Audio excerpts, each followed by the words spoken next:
como conocimiento. Hay etapas de conocimiento, hay diferentes características acerca del conocimiento. Hay conocimiento bueno, hay conocimiento malo. No sé, todo esto y más. Resúmenlo en 2 palabras. Nada más.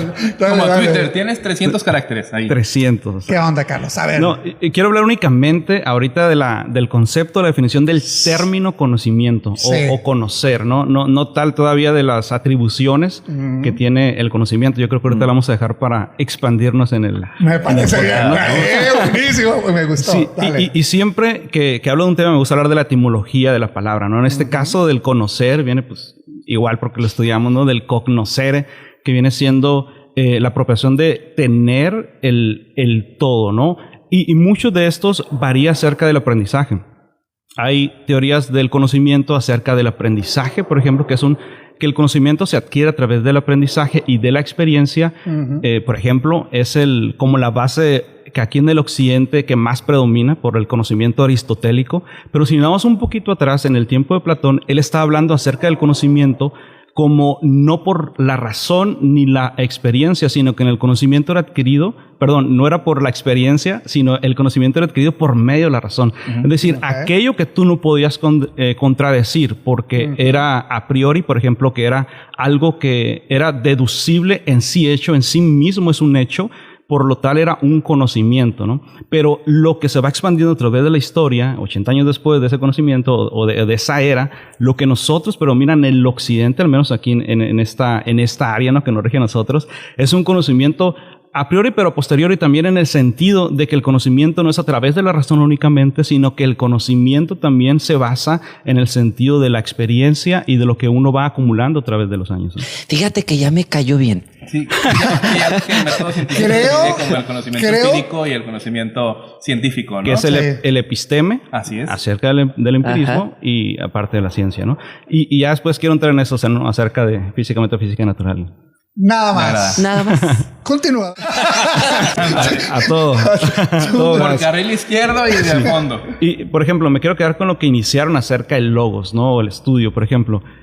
Muchos partimos en el sentido de la teología, pero nos quedamos en el teos, ¿no? Y dejamos a un lado el logos. Ajá. Y eso es algo muy importante porque siento que el cristianismo actual es un cristianismo posmoderno. ¿En qué sentido? En el sentido que nos quedamos quizás en la época de la Ilustración, donde su frase más célebre es el libre pensamiento, ¿no? O el pensamiento libre. Sí. De tal manera que nos daba la apertura a cualquier ser humano, a cualquier persona, de poder llegar a un fin del conocimiento, pero sin una restricción. Y eso es algo muy real. Yo siento que el evangelismo, eso es mi creencia muy particular, que el evangelismo tenemos que observarlo no únicamente en el sentido del teos, sino también en el sentido del logos, es decir, en el sentido del estudio, del conocimiento, porque en el momento en el que el evangelio deja de ser intelectualmente atrayente para un mundo que está rodeado por ideologías seculares, pasamos a ser de una creencia intelectual a ser una creencia en un mundo de un ser imaginario y de un cuento de hadas. Y eso como, nada más quiero terminar este ejemplo, ¿cómo podemos pasar a un ejemplo muy claro, ¿no? Por ejemplo, si vienen algunos de los que creen en Hare Krishna, ¿no? Por ejemplo, vienen con nosotros aquí a las calles de Tijuana, se acercan aquí, hola, te invito a creer en Krishna, viene a traer salvación a este mundo. Tú te puedes reír o puedes creer, qué creencia tan monstruosa, o suena ridículo para nosotros, pero si esa misma creencia tú la dejas de ver aisladamente y lo metes al entorno cultural, esta creencia y esta misma misión que para nosotros es ridícula, en las calles de Delhi, en la India, es algo sumamente interesante y sumamente sagrado. El cristianismo, cuando deja de ser intelectualmente atrayente para el mundo secular, su apertura se cierra de tal manera que no están atentos a lo que Dios puede traer a sus vidas, porque creo que estamos llegando a una época donde Europa ya alcanzó ese grado, ¿no? Donde tú puedes ir a una universidad. Estaba leyendo a Lane, ¿no? Y dice que el valor de las universidades habla acerca de teología apologética, sobre todo. Una apología en el sentido de la defensa de la fe, pero no en sentido, hay apologética, sabemos que es como defensa, y apologética ofensa, ¿no? Sí. Aquí en un sentido de debates, y dice, es muy cerrado y muy difícil en las universidades europeas poder llevar el evangelio, ¿Por qué? Porque intelectualmente ellos están muy preparados, muy entrados en lo que ellos entienden como el conocimiento o la verdad. Sí. Y América va para allá. ¿Por qué? Porque, como bien decían, el conocimiento es poder. Una persona no creyente o incrédula en el Evangelio de Cristo, ¿qué sucede? Ellos al momento de tener un conocimiento filosófico o gnóstico, como quieras llamarlo, la raíz que quieras, ya con un cristiano que no tiene un conocimiento adquirido acerca de la palabra, estoy hablando, o dejando a un lado el Jesús histórico, ¿qué sucede? Que te comen porque en la psique, en tu mente, tú te sientes como, ay, este amigo sabe mucho, ¿no? Y aquel que tiene el conocimiento dice, ya acabé con él, ¿no? Así es. Entonces, es algo, tenemos una responsabilidad meramente obligatoria de adquirir el conocimiento no solamente del Teo, sino de Logos. Lo dejo aquí para que... Oye, pues dejaste una bomba con 2 segundos por explotar. Ahorita mandó el misil, ahora mandó el satelital. Mira, me gustó mucho si la analizas profundamente. Nada más contestando la pregunta acerca de la diferencia o ese segmento entre, porque sé que no las brincamos, entre que comentaste acerca del conocimiento de Dios, ¿sí, no? Santiago lo escribe muy bien, ¿no? Acerca de la sabiduría, porque sabiduría es conocimiento. De hecho, sabiduría es conocimiento en extremo. Sabiduría es más que conocimiento. Y la Biblia, Santiago es uno de los libros de sabiduría. Aunque esté en el Nuevo Testamento, es un libro de sabiduría. Al menos así está segmentado, ¿no? Etiquetado. Y Santiago habla acerca de la sabiduría de este mundo, que es primeramente terrenal, diabólica, demoníaca, animal. Y la sabiduría celestial la define como primeramente benevolente, bondadosa, llena de paz. Entonces, sí hay una diferencia acerca de ese conocimiento, pero ¿cómo llegar a ese conocimiento? A mí me gusta mucho el libro de Salomón, y Salomón fue sumamente influido por David, por su padre, ¿no? Sí. Cuando él pide sabiduría a Dios, cuando Dios dice, pídeme lo que quieras que yo te dé, Salomón dice, sabiduría. Sabiduría para gobernar el pueblo, ¿no? Y lo primero que él instituye, si lees en el capítulo 2, lo primero que Salomón dice la Biblia, que Salomón determina edificar casa a su Dios y casa para su reino. Y tú dices, wow, una persona sabia es una persona que edifica en el reino de Dios, que edifica en la casa de Dios. Sí. Aquel que discipula. No me quiero extender tanto porque la verdad quiero hablar de muchas variantes. Y quiero leer una parte, bueno, más que leer, quiero decir una parte de Proverbios 2, me gusta mucho, ¿no? Dice, hablando Salomón, dice, hijo mío, si escuchares tus palabras y mis mandamientos guardares dentro de ti, haciendo estar atento tu oído a la sabiduría, si inclinares tu corazón a la prudencia, es decir, si te humillas a la prudencia de Dios, si clamares a la inteligencia y a la prudencia dieres tu voz, si como a la plata la buscares, como a la plata, como al dinero, como lo que te nace la buscares, dice, si como la plata la buscares, si la escudriñares como a tesoros, entonces entenderás el temor de Jehová y hallarás el conocimiento de Dios. Hay otra versión que dice, si llamares a la sabiduría tu amiga.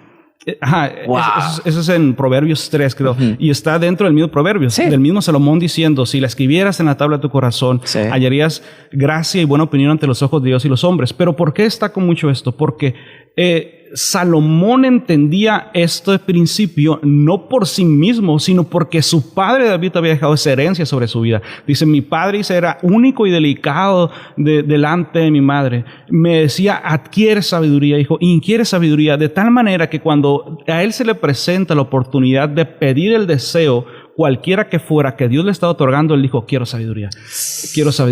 Y eso es algo súper sorprendente y es algo que como iglesia es algo que tenemos que entender la sabiduría de Dios. Y ahorita nada más quiero dejar esto, así lo voy a dejar. Quiero hablar ahorita acerca de la combinación o la mezcla acerca de la revelación y el conocimiento de Dios.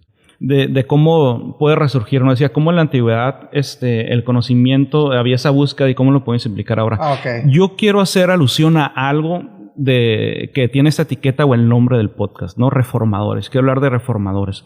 Y eso es súper importante porque en el tiempo de la caída de Babilonia, ¿no? Esos 70 años entre el yugo al pueblo de Israel por el imperio babilónico y por el imperio medo-persa, después de la caída, dice la Biblia que Israel sale en 3 contingentes para traer la restauración de Jerusalén. El primero comandados por Zorobabel, que fue el primer gobernador de Israel después de la caída de Babilonia.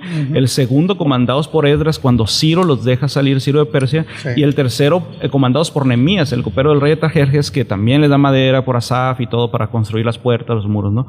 Entonces son 3 contingentes. Pero lo importante de esto, que a la caída del reino de Babilonia, es decir, el imperio más poderoso demostrado históricamente que se estableció en la tierra, que era Babilonia, es importantísimo lo que pasó después.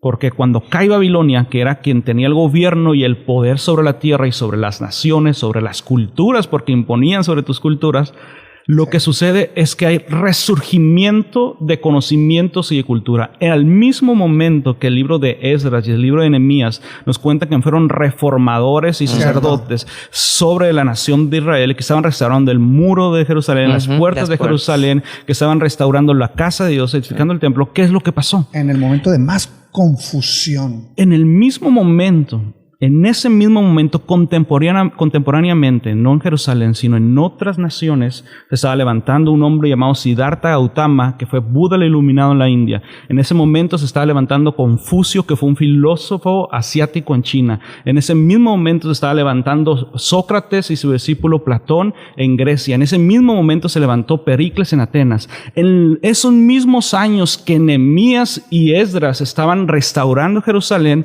estaban renaciendo culturas que iban a expandir un conocimiento en base al entendimiento que ellos tenían acerca de la vida. Y esto es súper importante porque en el momento de la caída de un imperio, de un reino, resurgen nuevas culturas. Y eso es muy importante para nosotros. Y quería resaltarlo de esta manera porque tú decías, entiendo que en ese momento había ese resurgimiento, pero más allá del origen era el por qué nació. El por qué nació, porque estaba cayendo aquel que tenía un control sobre sus vidas. El problema es que cuando el velo aún sigue estando en la humanidad de las personas, cuando sigue estando sobre sus vidas, sobre el entendimiento entenebrecido de sus mentes, lo que sucede es que en la iglesia o en nuestra actualidad, en cada generación, tiene que haber reformadores que se levanten porque al mismo tiempo están resurgiendo personas con pensamientos, conocimientos adquiridos más allá y en contra de lo que el Evangelio de Dios puede hablar. Y eso es sumamente delicado para nuestra Yo creo que estás entendiendo algo que a lo mejor yo estoy entendiendo. Mira. Una palabra importante, espíritu, y recordé lo que hablas acerca del espíritu, ¿no? De que tenemos un códice y eso. Y eso es muy real. Ayer estaba hablando con un hermano precisamente en la noche, un hermano de la iglesia, y él es nuevo en la iglesia, es nuevo en el Evangelio, ¿no? Más allá de la iglesia es nuevo en el Evangelio. Y me decía, ¿sabes qué? Estaba empezando a tener algunos pensamientos de que visita X colonia, ¿no? Que ya visitamos. Y me decía, y el pastor habló conmigo, y se fue el pastor Ángel, va a mi casa, habla conmigo y me dice, esos pensamientos son de Dios, ¿no? Hay que aprender a separar cuando es un pensamiento de Dios y cuando es un pensamiento humano. Claro. Y le digo, ¿cómo vamos a hacer esa separación? O sea, ¿cómo le vas a explicar? Perdón. Dale. Y yo le digo, si nos vamos al origen, cuando tú quieras saber algo acerca del origen, vete a Génesis, no vete a la creación. Y la Biblia dice que Dios formó a Adán del polvo de la tierra, hizo su forma y que insufló, no sopló, sino que como cuando tienes frío, ¿no? Insufló en el hebreo ruaj, que es el aliento de vida, el espíritu, que es lo que nos mantiene con vida a nosotros para movernos, para estar activos, para tener esa luz de vida, que es el espíritu que sopló en el Génesis Dios en Adán, que es lo que nos mantiene con vida, que es lo eterno. Entonces, ¿qué es lo que sucede? Que también el Nuevo Testamento dice que el Espíritu Santo de Dios da testimonio a nuestro espíritu de que somos hijos de Dios. Y no está hablando de dos espíritus distintos en sí, ¿no? El Espíritu Santo de Dios es indivisible y es único. Y el otro es el espíritu que nos mantiene aquí en vida, que es el espíritu del Génesis que sopló Dios en la vida de Adán, que es lo que nos tiene aquí, ¿no? En este momento. Entonces, ¿qué es lo que sucede? Es lo que le comentaba. Cuando hay un acercamiento de mi espíritu, no de mi carne, porque las cosas espirituales para el hombre natural son son locura. Locura, porque no puede comprender. No hay esa conexión. Cuando uno tiene esa relación, no solamente del teos, sino del logos, del conocimiento también, no solamente en espíritu, sino de conocimiento para con Dios, y su espíritu, nuestro espíritu, reconoce la voz de su maestro. El espíritu reconoce a ese Espíritu Santo, por eso da testimonio de que somos sus hijos. Por eso hay una conexión directa, porque está despertando aquello que le pertenece. Está despertando aquello que lo pertenece. Y es muy sencillo. Si tú agarras un pececito, ¿no? Y está en el agua, pues el pececito está nadando. Si lo sacas a este pez, lo sacas del agua, y por más que le digas, mira, eres un pez, tu papá un pez, tu mamá fue una pez, eres un pez, respira. Ese pececito va a respirar. De ninguna manera, porque está fuera de su origen. Pero tú lo metes al agua, ni siquiera tienes que pronunciar una palabra, el pececito solo necesita.